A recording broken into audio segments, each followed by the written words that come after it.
Hi hello everyone welcome back to my channel. இந்த vlogல நல்ல பஞ்சு மாதிரி சாஃப்டான இட்லி வரதுக்கு நிறைய டிப்ஸ் அண்ட் ட்ரிக்ஸ்லாம் ஷேர் பண்ணியிருக்கேன்.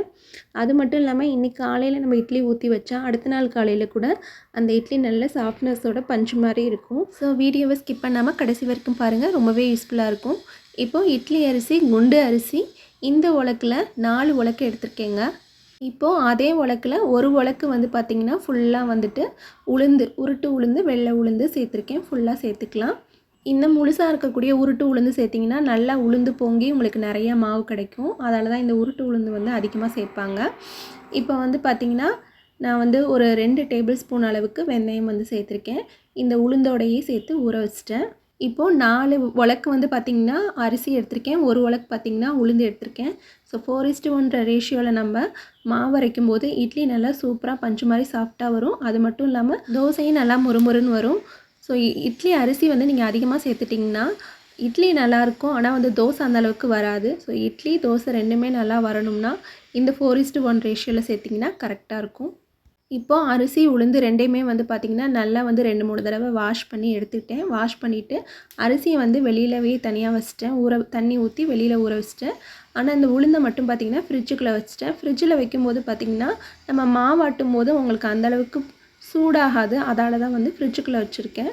அதே மாதிரி வந்து பார்த்திங்கன்னா நல்லா வந்து உளுந்தும் உங்களுக்கு ஆட்டும் போது நல்லா பொங்கி வரும். ஸோ அதுக்காக தான் இந்த ஃப்ரிட்ஜுக்குள்ளே வைக்கிறது.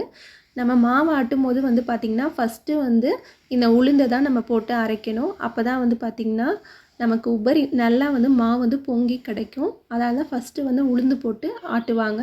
கிரைண்டரை வந்து நல்லா வாஷ் பண்ணி எடுத்துட்டேன். இப்போ உளுந்து போட்டு ஆட்டிகிட்ருக்கேன்.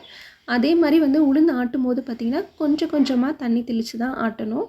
அதே மாதிரி இந்த உளுந்து ஆட்டும் போது அடிக்கடி வந்து பார்த்திங்கன்னா தள்ளி விட்டுட்டே இருங்க. ஏன்னா வந்து அங்கங்கே இந்த வெந்தயம்லாம் சரியாகவே அரைப்படாது. அதால் கொஞ்சமாக நம்ம வடைக்கெலாம் ஆட்டுவோம்ல பார்த்திங்களா, அந்த மாதிரி தண்ணி வந்து கொஞ்சோண்டு தெளித்து விட்டுட்டு நல்லா வந்து உளுந்து வெந்தயம் அரைப்பட்டதுக்கப்புறம் நீங்கள் வந்துட்டு தண்ணி தெளித்து கூட அதுக்கப்புறமேட்டு ஆட்டிக்கலாம். அதுவுமே லைட்டாக தான் தண்ணி தெளித்து ஆட்டணும். இப்போ பார்த்திங்கன்னா உளுந்து நல்லா அரைச்சிருச்சு. ஸோ இதோட கன்சிஸ்டன்சி வந்து பார்த்திங்கன்னா நல்லா வெண்ணெய் மாதிரி இருக்கணும். நம்ம தண்ணியிலேருந்து இப்படி விட்டு பார்த்தோம்னா வெண்ணெய் மாதிரி மிதக்கணும். ஸோ ரொம்ப நேரமும் உளுந்து போட்டு ஆட்டினோம்னா ஹீட் ஆயிரும். ஸோ நல்லா வந்து மாவு பொங்கி அரைஞ்சதுக்கப்புறம் உளுந்து நல்லா அரைஞ்சதுக்கப்புறம் இப்படி பொங்கி வரும் பார்த்திங்களா வெண்ணெய் மாதிரி. ஸோ அந்த ஸ்டேஜில் எடுத்து பார்த்திங்கன்னா கரெக்டாக இருக்கும். தண்ணியில் விட்டு பார்த்தோன்னா நல்லா வெண்ணெய் மாதிரி மிதக்கும். ஸோ நான் காட்டுறேன் பாருங்கள், இந்த மாதிரி இருக்கணும். ரொம்ப தண்ணியாக இருந்தாலும் நல்லா இருக்காது. இந்த மாதிரி கெட்டியாக தான் ஆட்டி எடுக்கணும். நம்ம மாவு அரைக்கும் போது நம்ம ஃப்ரிட்ஜில் வச்சா அந்த சில் தண்ணி இருக்கும் பார்த்திங்களா, அதையே வச்சு தெளிச்சிக்கலாம். ஸோ ஹீட் ஆகாமல் இருக்கும். இப்போ எல்லா உளுந்தையும் பார்த்திங்கன்னா கிரைண்டர்லேருந்து எடுத்துட்டேன். நெக்ஸ்ட்டு வந்து பார்த்திங்கன்னா அரிசி போட போகிறேன். நம்ம உளுந்து மாதிரி தண்ணி லைட்டாக தெளித்து வந்து ஓட வேணும்னு அவசியம் இல்லை. இதுக்கு வந்து கொஞ்சம் நிறையாவே வந்து நம்ம தண்ணி தெளித்து விட்டுட்டு இதை வந்து ஓட்டி விடலாம். ஏன்னா நிறையா கொஞ்சம் தண்ணி தெளித்தா தான் கிரைண்டருமே ஓடும். ஸோ நிறைய அரிசி இருக்கிறதால உங்களுக்கு கொஞ்சம் தண்ணி வந்து எக்ஸ்ட்ராவே நல்லா தெளித்து விட்டுக்கோங்க.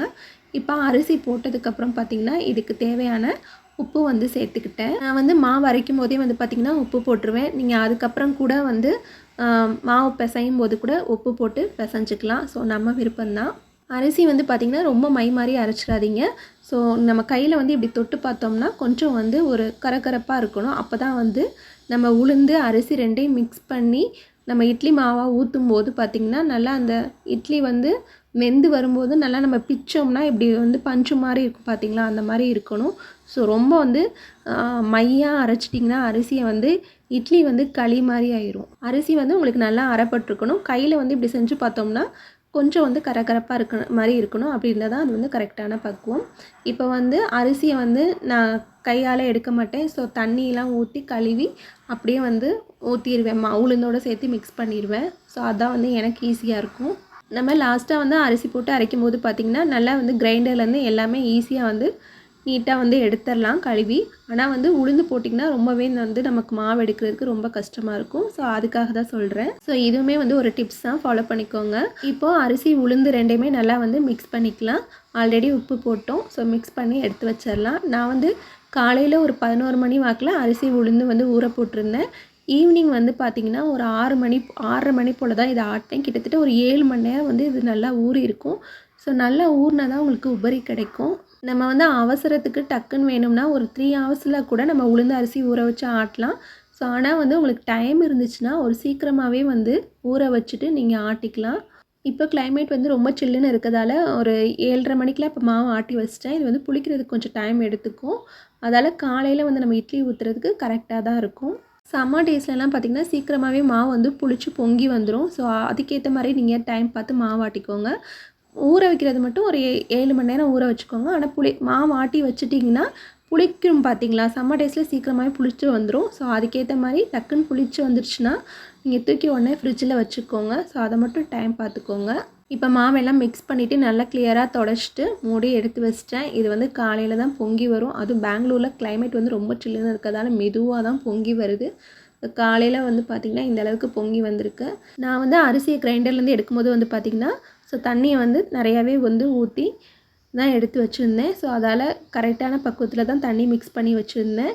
இப்போ வந்து நீங்கள் புளிச்சதுக்கப்புறம் மாவு வந்து கெட்டியாக இருந்தால் மட்டும்தான் கொஞ்சம் தண்ணி ஊற்றிக்கணும். எனக்கு வந்து பார்த்திங்கன்னா கரெக்டான பக்குவத்தில் தான் இருந்துச்சு. ஸோ அதால் வந்துட்டு நல்லா கலந்துட்டு இட்லி ஊற்ற போகிறேன். ரொம்ப கெட்டியாக இருந்தால் மட்டும்தான் தண்ணி ஊற்றிக்கணும். ரொம்ப தளர்வாக தான் இருக்குது, இந்த மாதிரி கரெக்டான இட்லி பக்குவத்தில் தான் இருக்குன்னா அப்படியே வந்து நீங்கள் இட்லி ஊற்றிடலாம். ஏன்னா வந்து இட்லிக்கு வந்து மாவு வந்து கொஞ்சம் கெட்டியமாக தான் இருக்கணும். அப்போ தான் நல்லா வந்து உங்களுக்கு நல்லா புசு புசுன்னு வந்து நல்லாயிருக்கும். இல்லைன்னா வந்து இட்லி வந்து வெந்ததுக்கப்புறம் வந்து பார்த்திங்கன்னா சப்பையாயிரும். அதால் வந்து பார்த்திங்கன்னா மாவு வந்து திக்காக தான் எப்போவுமே இட்லிக்கு ஊற்றணும். இப்போ இட்லி பாத்திரத்தில் தண்ணி ஊற்றி வச்சிட்டேன். ஸோ இது வந்து நல்லா கொதிச்சதுக்கப்புறம் தான் நீங்கள் இட்லி மாவு ஊற்றி கொண்டு போய் வைக்கணும். அப்போ தான் வந்து நல்லா இட்லி வந்து உப்பி வரும். ஸோ தண்ணி கொதிக்கிறதுக்கு முன்னாடியே போய் வச்சிடாதீங்க. நல்லா கொதிச்சதுக்கப்புறம் இதை கொண்டு போய் கரெக்டாக வச்சிங்கன்னா ஒரு 10 நிமிஷத்தில் இட்லி வந்து சூப்பராக ரெடி ஆயிரும். அதே மாதிரி இந்த 4:1 ரேஷியோவில் வந்து நீங்கள் இட்லி மாவு அரைச்சிங்கன்னா இட்லி வந்து நல்லா சூப்பராக வருங்க. ஸோ அது மட்டும் இல்லாமல் நீங்கள் வந்து 5 உலக்கு 6 உலக்கு நிறையா வந்து எக்ஸ்ட்ரா அரிசி போட்டிங்கன்னா இட்லி நல்லா இருக்கும். கொஞ்சம் நேரம் கழித்து வந்து பார்த்திங்கன்னா ஹார்டாயிரும். அதான் நல்லா இருக்காது. அதால் வந்து பார்த்திங்கன்னா 4:1 ரேஷியோ சேர்த்திங்கன்னா இட்லி வந்து நெக்ஸ்ட் டே கூட வந்து பார்த்திங்கன்னா நல்லா பஞ்சு மாதிரி சாஃப்டாக இருக்கும். ஸோ எனக்கு வந்து நெக்ஸ்ட் டேயில் உப்புமா கூட செஞ்சு சாப்பிட பிடிக்காது. இட்லியே வந்து நான் அந்த இட்லியை வந்து பொடி வச்சு சாப்பிடுவேன். ஸோ அந்தளவுக்கு அந்த சாஃப்ட்னஸ் இருக்கும். நம்ம ஹாட் பாக்ஸில் எடுத்து வச்சிட்டோம்னா அப்படியே தான் இருக்கும், காஞ்சு கூட போகாது. அது மட்டும் இல்லாமல் இந்த 4:1 ரேஷியோவில் வந்து பார்த்திங்கன்னா இட்லி மட்டும் இல்லை, தோசையும் நல்லா மொறுமொறுன்னு சூப்பராக வரும். ஏன்னா இதில் வெந்தயம் சேர்த்துருக்கோம், நல்லா கிறிஸ்பியாக நல்லா வரும். நான் வந்து பார்த்திங்கன்னா அவல் இந்த வேறு இன்க்ரீடியன்ட்ஸ் இது மாதிரிலாம் எதுவுமே சேர்க்க மாட்டேன். எங்கள் அம்மா ஃபாலோ பண்ணுற அதே தான். வெந்தயம் மட்டும்தான் உளுந்தோட ஊற வச்சு ஆட்டுவேன். ஸோ வெந்தயம் ரொம்ப வந்து ஹெல்த்துக்கு நல்லது, வெந்தயம் சேர்த்துக்கோங்க. அதே மாதிரி உளுந்தோட அளவை குறைச்சிட்டு அரிசியோட அளவை இன்க்ரீஸ் பண்ணாதீங்க. It's not good for health. So வந்து அரிசி 4 பங்கு எடுத்திங்கன்னா உளுந்து 1 பங்கு எடுத்துக்கோங்க. அதே மாதிரி 2 டேபிள் ஸ்பூன் வெந்தயம் மஸ்ட்டு சேர்த்துக்கோங்க. அப்போ தான் வந்து அந்த பிரேக்ஃபாஸ்ட் வந்து ஹெல்த்தியாக இருக்கும். இட்லி துணியில் வந்து நீங்கள் எடுக்கும்போது வந்து பார்த்திங்கன்னா நிறையா தண்ணி தெளித்து எடுங்க. அப்போ தான் ஒட்டாமல் நல்லா வரும். இட்லி வந்து பார்த்திங்கன்னா உங்களுக்கு பார்க்கும்போதே தெரியும் எந்த அளவுக்கு சாஃப்டாக இருக்குன்னு. ஹாட் பாக்ஸில் எடுத்து வச்சிட்டேன்னா அடுத்த நாள் காலையில் கூட அந்த சாஃப்ட்னஸோடு அப்படியே தான் இருக்கும் இட்லி. இப்போ இதே மாவில் நான் வந்து உங்களுக்கு தோசை ஊற்றி காமிக்கிறேன். தோசையுமே நல்லா சூப்பராக வருங்க. நல்லா மொறுமொறுன்னு நல்லாயிருக்கும், கிறிஸ்பியாக இருக்கும். அரிசி நிறையா சேர்த்துட்டிங்கன்னா தோசை நல்லா இருக்காது. தோசைக்கு வந்து பார்த்திங்கன்னா உளுந்து நிறையா இருந்தால் தான் தோசை மொறுமொறுன்னு வரும்.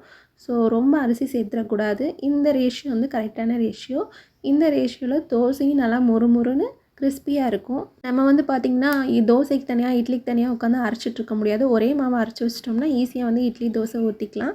ஸோ இந்த ரேஷியோ தான் நமக்கு கரெக்டான ரேஷியோ. இதில் வந்து கரெக்டாக நீங்கள் மாவு அரைச்சி பாருங்கள். இட்லி தோசைன்னு சொல்லிட்டு ரெண்டுமே சூப்பராக வரும். நான் சொன்ன இதே டிப்ஸை ஃபாலோ பண்ணி மாவு அரைச்சி பாருங்கள். இட்லி நல்லா பஞ்சு மாதிரி சாஃப்டாக வரும். இதுக்கு நான் கேரண்டி. கண்டிப்பாக ட்ரை பண்ணி பார்த்துட்டு உங்கள் ஃபீட்பேக்கை மறக்காமல் கமெண்ட் பாக்ஸில் சொல்லுங்கள்.